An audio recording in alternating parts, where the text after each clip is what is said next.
بسم اللہ الرحمن الرحیم۔ السلام علیکم۔ منصور وائس چینل پر خوش آمدید۔ ویڈیو شروع کرنے سے پہلے چینل کو سبسکرائب کریں اور نیو ویڈیوز کے نوٹیفیکیشن کے لیے بیل آئیکن کو بھی ضرور دبائیں۔ برف کی وادیوں سے اترنے والے برف زادوں کی داستان حیرت نایاب لاسٹ ایپیسوڈ۔ ادھر طارق اور زیپاش حیرت انگیز سفر طے کر رہے تھے اور ان سے نہ جانے کتنی دور کتنے فاصلوں پر ریت کے شفاف ٹیلوں کے درمیان سے سمرتی چاندنی کے پس منظر میں جہاں ہلکی ہلکی ہوا سے ریت اڑتی ہوئی محسوس ہو رہی تھی اور شفاف ریت پر سیاہ رنگ کے لاتعداد کوہان ابھرے ہوئے، یوں لگتا تھا جیسے چھوٹی چھوٹی لاتعداد چٹانیں ایک ہی انداز میں وہاں ابھر آئی ہوں۔ لیکن غور سے دیکھا جاتا تو یہ خیال غلط ثابت ہو جاتا کہ یہ چٹانیں ہیں، کیونکہ ان میں ہلکی ہلکی جنبش بھی تھی۔ چھوٹے چھوٹے ایک ہی حجم کے تودے بہت دور تک بکھرے ہوئے تھے اور ان میں کوئی ترتیب اور کتار نہیں تھی۔ کچھ فاصلے پر ریت کے ایک بڑے سے عظیم الشان تودے کے عقب میں ایک انسانی بدن ستون کی طرح استادہ تھا۔ اس مدھم روشنی میں یہ بھی کالے رنگ کا ایک ستون نظر آتا تھا، لیکن جوں جوں روشنی نمودار ہوتی گئی ان چھوٹے چھوٹے ٹیلوں کی حیت واضح ہونے لگی۔ یہ انسانی بدن تھے جو سجدے کی کیفیت میں شفاف ریت پر پڑے ہوئے تھے، اور وہ شخص جو ستون کے سے انداز میں ریت کے ٹیلے کے عقب میں نظر آ رہا تھا عجیب و غریب حیت کا مالک۔ اس کا بدن آبنوس کا بنا معلوم ہوتا تھا، اوپری جسم سے برہنہ، لیکن اس طرح ساکت کہ مانو کسی سنگ تراش نے ایک مجسمہ تراشا ہو اور اسے ریت میں نصب کر دیا ہو۔ اس کی نگاہیں مشرق سے ابھرنے والے اجالے کی طرف جمی ہوئی تھیں۔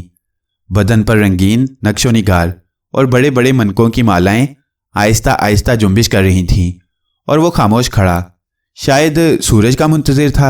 اور جب سورج کی پہلی کرن ابھری تو ستون میں جنبش پیدا ہو گئی۔ اس نے گردن میں پڑے ناقوس کو اٹھایا اور اسے ہونٹوں سے لگا کر پھونکنے لگا۔ ایک ہولناک آواز نے ریگستان میں چلنے والی ہواؤں کو ساکت کر دیا، اور اس کے ساتھ ہی ریت پر پڑے ہوئے تودوں میں جنبش ہوئی۔ وہ سب کے سب کھڑے ہو گئے۔ ناقوس کی صدائیں بلند ہوتی جا رہی تھیں اور ریت سے اٹھنے والوں کے چہروں پر ہیجان کے آثار نمودار ہونے لگے تھے۔ ان کے بال بے ترتیب تھے، آنکھوں سے وحشت جھانک رہی تھی۔ رات بھر کی ریاضت نے ان کے چہروں پر وحشت خیزی پیدا کر دی تھی۔ ناقوس کی آواز جب تیسری بار فضا میں ابھری تو اچانک ہی بھونچال سا آ گیا۔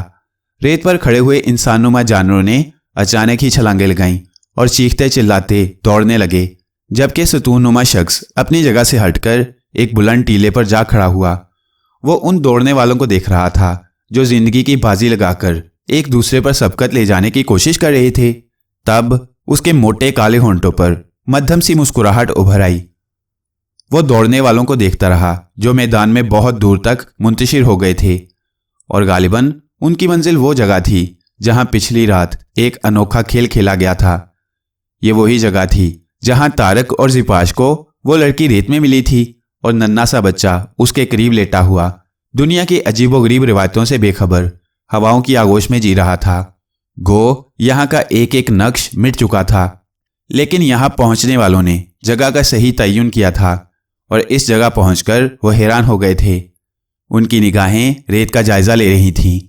شاید انہیں اس بچے اور عورت کی تلاش تھی، لیکن وہ دونوں موجود نہیں تھے۔ ان کی حیرت بھری شکلیں اور حیرت بھری آوازوں سے یہی اندازہ ہوتا تھا۔ تب ان میں سے ایک نے دوسرے سے کہا، جگہ تو یہی ہے، لیکن بھلا غلط فہمی کا کیا سوال ہے؟ ہم نے تو ایک ایک قدم ناپ لیا تھا، مگر وہ نہیں ہیں، انہیں یہی ہونا چاہیے۔ کہیں ایسا تو نہیں ہوا کہ وہ دونوں ریت میں دفن ہو گئے ہوں؟